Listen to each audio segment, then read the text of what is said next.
Yeah, we back. Yeah, we back. Now, today's going to be a quick video. We're going to be talking about the black conservative grift, the black conservative hustle. Now, today we got a content creator. She made a video basically saying that she has been awakened from the slumber, right? She was under the hypnosis of the black conservative grifters, but now she has realized their games. Now, I only saw a little bit of the video because I wanted to do a live reaction, but, I'm going to jump in and out with the commentary, not wasting no time. Let's go. I'm just going to have to be very vulnerable in this video, and this won't be a long one. I am disgusted with black conservative media content on, well, I guess media content is a little redundant because I was going to say on social media, but basically content on social media. I used to watch some of the people that I'm going to list here pretty religiously. If they were on Fox, if they were on Piers Morgan, and I would always agree with them in this kind of thing. These people are wilding out. The Hodge Twins, wilding out. Candace Owens, wilding out. Officer Tatum, wilding out. These people are adamant about no matter what is going on, like literally no matter what is going on, they are going to disparage the black person in the story, oftentimes without any context, any additional details, what have you. And the reason that they're doing this is because it is a huge grift. It is something that's very profitable. All right, we back. Listen, it's that season. It's that time. We calling out the grifters. Listen, stand up, call them out, point them out, call them out. Yes. She sound like she a fan of Neferkari Dessalines. She said it's a huge grift. It's very profitable. Yes, indeed. Now, before we get started, I got to ask you, why did it take this long to see through the grift? Because these guys came on my radar way back. I've been in these YouTube streets, lurking, playing the background long before I came up on the microphone. And I seen these guys years back, and all it took was one video, 2-3 videos, and I seen the grift. Like I told you, especially during Trump's first term, it was very profitable to be a black man or a black woman, throw that red cap on your head and just disparage your own people. It was so much money in that. And it's still a lot of money in that. Now, the first thing you got to understand is that you were never the target audience. These guys were not making content for black women.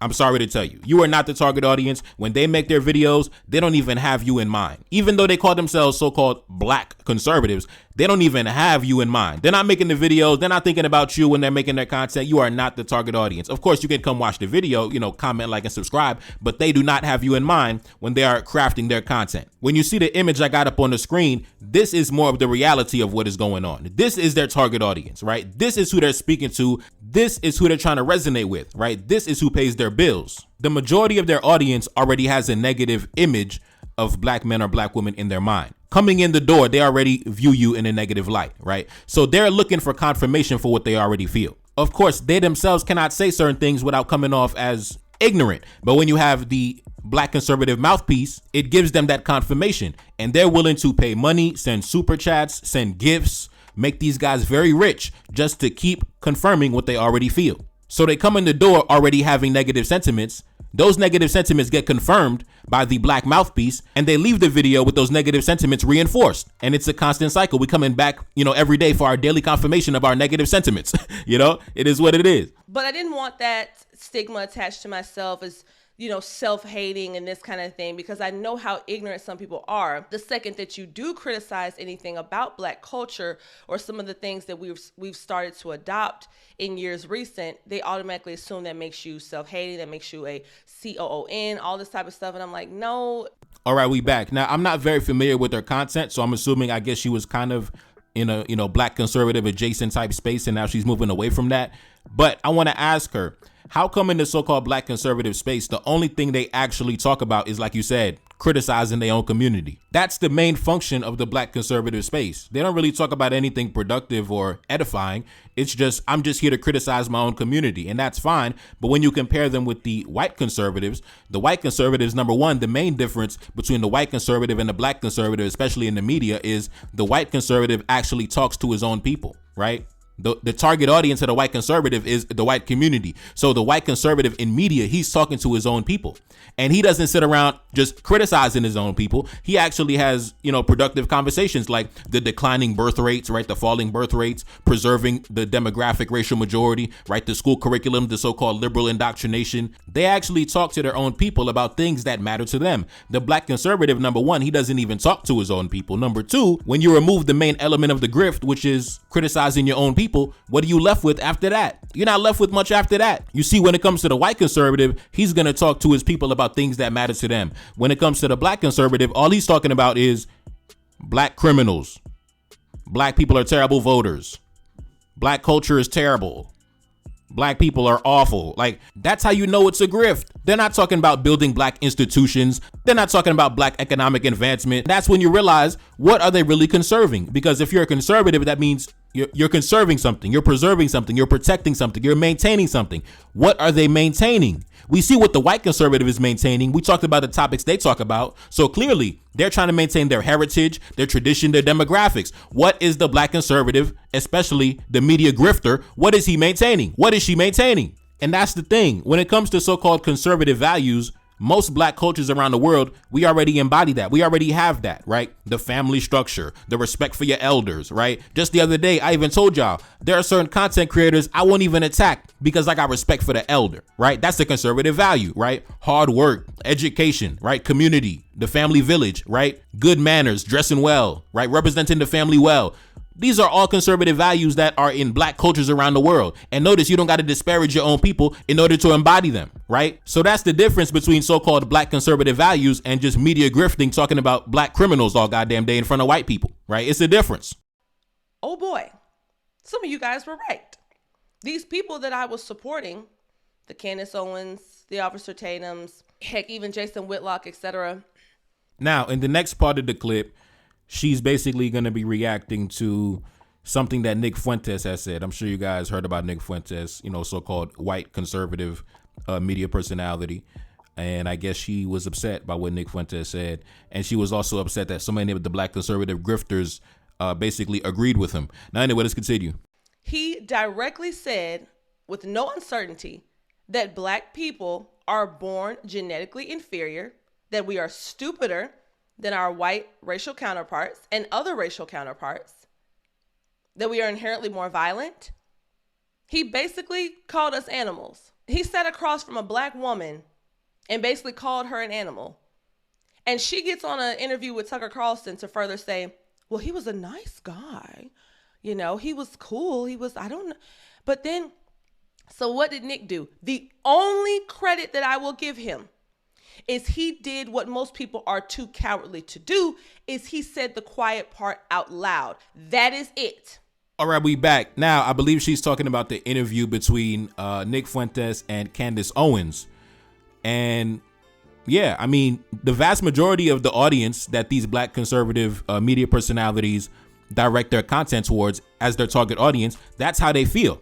And they come to their channel to get confirmation for that information. Right? Just like on my channel, I talk about the anti-African grift, the anti-Pan-African grift, right? Or the anti-black immigrant grift, right? You take wedge situations, you take individual situations, and then you extend that to an entire group of people. It's the same principle. But in this situation, it actually goes deeper because these sentiments were actually brought to prominence during the 19th century by so-called European, scholars like Joseph Arthur de Gobineau, for example, this guy right here. This guy was a French aristocrat who actually was the originator of the so-called theory of the Aryan master race, right? So these theories go back, centuries through their, to their forefathers, right? And the reason they came up with these theories was to justify colonialism, was to justify enslavement, right? They needed a way to solve the cognitive dissonance they were feeling from being so-called, Christians while also engaging in crimes against humanity. So they justified it by saying these people aren't even people. These people are, like you said, animals, right?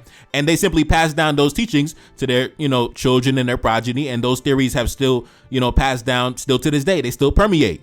And you had mentioned how Candace Owens, she pretty much let it slide. And I seen that interview. Nick Fuentes told Candace Owens to your face, your ancestors from Africa never did shit, never contributed nothing to humanity. You come from a bunch of mud hut booty scratchers who were just primitive and barbaric. And she stood there and pretty much nodded her head and was like, oh yeah, well, you know, she didn't really provide a rebuttal, right? She didn't debunk him when she had the time to debunk him. She just stood there and pretty much let a white man call her a primitive, barbaric animal. Now, here's the thing. Candace Owens, if she was smart, she could also bring somebody else, maybe like a black historian, onto her podcast to do an interview to provide the other side of the argument. But she would never do that because her target audience, her base audience, has no interest in that type of content.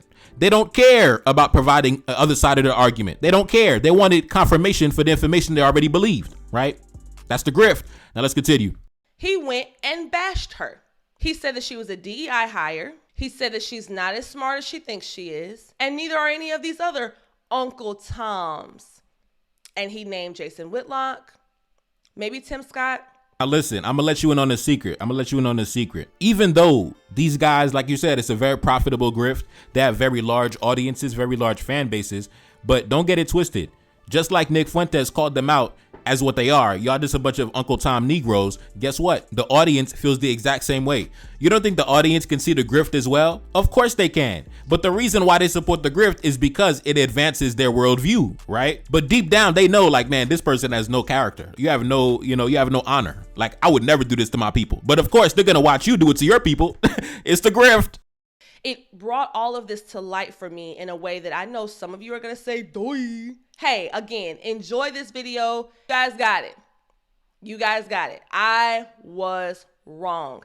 These people are insane. The Hodge Twins are insane. All right, we back. Now, the Hodge Twins is a textbook example of the grift, right? Classic shameless grifters. Like I said, the telltale sign of the grift is how someone is saying something on Monday and you come back on Thursday and they're saying something completely different. Just like I pointed out Ant CEO the other day, right? When he first came on YouTube, he was talking about relationships and this and that and single mothers. Now he's talking about, oh, the Pan-African this and the African this and the black immigrant this and the Nigerian this, right? Same thing with the girl the other day that I called out. At first, she was talking about doing hair, oh, twisting your locks. Now she's talking about, oh, African this and this and that and the third and that Pan-African this, right? You notice they pivot to something completely totally different to what they were talking about originally because it's the trending topic. It's the hot topic. And Hodge Twins did the same exact thing. These guys originally, if you remember, I think they were talking about fitness back in the day. These guys were bodybuilder type guys. Oh yeah, get into the gym and do your push-ups, things like that. Now all of a sudden, I saw a clip the other day where they were talking about how they want to protect the white racial demographic majority, right? You know how the white conservatives want to protect the white racial demographic majority? The Hodge Twin says, I want to help them do that. I want to help them maintain the majority. Take a look up on the screen. So I understand the fear of white people want to live in a country that's majority non-white. I understand that fear wholeheartedly because I don't want to live in a country that's majority non-white because it would systematically change our country. Hell yeah, America need to stay white, yeah. Well, guess what, y'all? The Hodge Twins hit up the owner on Twitter. He said, hey, Arville, I know your community is whites only, but could you make an exception for 2 Negroes? We're not even full sub-Saharan. Look, I promise I'm not slow. We're not even full sub-Saharan. We're over 40% white. Y'all want to know what Arville said? God bless the Hodge Twins. But no. Now, listen, like I said, it's a grift. It's a profitable scheme. It's a hustle. And the 2 biggest ways to see that it's all just one big hustle is that, number one, like I said, they don't even talk to their own people. Their target audience is not even their own people. How can you be a black conservative when you're not even talking to your own people on your media platforms? How can you conserve anything when you're not even communicating with the target audience? But that goes to show you're not a black conservative. You're not building anything. You're not having constructive conversations. You're not talking to your own people. The reality of the matter is the white conservative, he's the one driving the car, right? He's the one driving the car. He's the one setting the destination. And the black conservative, he's sitting in the back seat, right? He's strapped into the baby seat in the back, right? And he's drinking on his milk, right? He's playing with the toys in the back in the baby seat and the white conservative driving the car, right? That's the reality. You're a sidekick. You're sitting in the back seat. Matter of fact, you're not even in the backseat. You're sitting in the trunk. They got you in the trunk, right? And the only time they take you out the trunk is when they want to be entertained. And then after that, they put you right back in the trunk. Now, anyways, it's your boy Nefakari. That's the lead. Listen, we calling out the grifters. It's that season. It's that time. Point them out. Call them out, right? Listen, did I start a trend? Did I just start a movement? Let's go. We out. King of the North, and I feel like Moise. Took a few losses, I'm back on my feet. Selling they soul for trinkets and cash. Right on the front like the leader from Chad. Feel like I see me, I feel like I'm Idris. Walking on gold, I handle my business. Honor, integrity, money, and power. Told me she love me, she want me empowered. Told her I'm sorry, I didn't mean to hurt you. Told her come over, come see me in person. Told her come over, I'm sick of the talking. Don't got no time cause that money be calling. Working all night and I'm up in the morning. Love when I call her, she love my attention. Body and soul, I'm truly protected. Back on that road in big body business. Told her I love her, I told her she mine. Get in that passenger seat, we gon' ride. Back on my mission, that money been stacking. Came from the bottom, I'm steady expanding. Run to the check and I pull up and vanish. Grabbing the neck from the back when I smash. Don't need no question, they know it's official. Come from the club for my life and no fiction. Ride for the scene like I'm army enlist. Gotta stay focused, I'm moving deliberate. Heart of a king and my heart full of pain. Look at my neck and it's flooded with chains. And I got Desaline blood in my veins. Enemy watching, I stay with a flame. Keep it 100, they know how we move. Black on black beamer, interior blue. How you gon' leave me? I told you I love you. Pain in my heart, you knew I was trouble. Enemy watching, they wanna invade it. Hoping my brothers don't never betray us. Been on my mind and I hope I can save us. Look at my flaws, I don't see perfection. But I'm authentic, I'm whipping the 7. Like it's a phantom, I'm still manifesting. Gotta get money, I gotta get paid. Stay on my toes when I'm ducking these snakes. Go to my wrist and the queen on my arm. Feeling my energy, loving my charm. Might go put Desaline face on a piece. Ready for war, that's how you get peace. Know I'm protected, I'm ready for action. When I walk in, I need 21 cannons. Secret location, I'm up in the palace. One of a kind and she loving my manners. One of a kind and I'm telling the truth. His and her Bentleys, I gotta get two. Feeling like Future, we never gon' lose. Feeling like Garvey, I'm running the block. Entering off firm and I'm letting off shots. King of the North and I'm up at the top. How you gon' leave me? I told you I love you. Pain in my heart and you knew I was trouble. Enemy watching, they wanna invade it. Hoping my brothers don't never betray us. Been on my mind and I hope I can save us. Look at my flaws, I don't see